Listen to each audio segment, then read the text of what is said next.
আজকে আমি তোমাদের সাথে আলোচনা করব একাদশ শ্রেণীর সেমিস্টার সিস্টেমে যে শিক্ষাবিজ্ঞানের যে টপিক রয়েছে, মূলত সেখানে ফার্স্ট রয়েছে যে শিক্ষার অর্থ।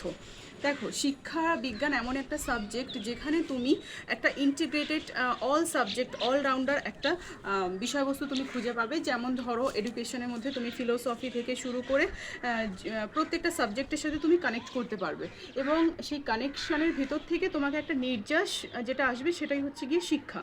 তো শিক্ষার অর্থ বিভিন্ন মনোবিদ, তুমি যখন তোমার সেমিস্টারের বইগুলো পড়বে তুমি দেখতে পাবে বিভিন্ন মনোবিদ বিভিন্নভাবে এই শিক্ষা সম্পর্কে তাদের মন্তব্য দিয়েছেন। তো আমাদের সিলেবাস ওয়াইজ আমাদের পড়তে হবে, আমাদের থরলি সমস্ত কিছু পড়লে সেটা অনেকটা হ্যাফাজেটিক হয়ে যাবে। সুতরাং আমাদের ফার্স্ট যে ব্যাপারটা রয়েছে সেটা হচ্ছে যে শিক্ষার অর্থ, তাই তো। তো শিক্ষার অর্থ কী, মূলত আমাদের সেটা জানতে হবে। বিভিন্ন মানুষের কাছে বিভিন্নভাবে শিক্ষার অর্থ ভ্যারি করে। তো আমি মূলত যে সমস্ত ব্যাপারগুলো শিক্ষার অ্যাকচুয়ালি মিনিং হিসেবে মনে করি, সেটা হচ্ছে যে একজন মানুষের একেবারে সেলফ ভিতরের যে সত্তা রয়েছে সেটা তার যখন ফুটে ওঠে তার বিহেভিয়ারের মাধ্যমে, সেটাই মূলত হচ্ছে গিয়ে শিক্ষা। তো শিক্ষার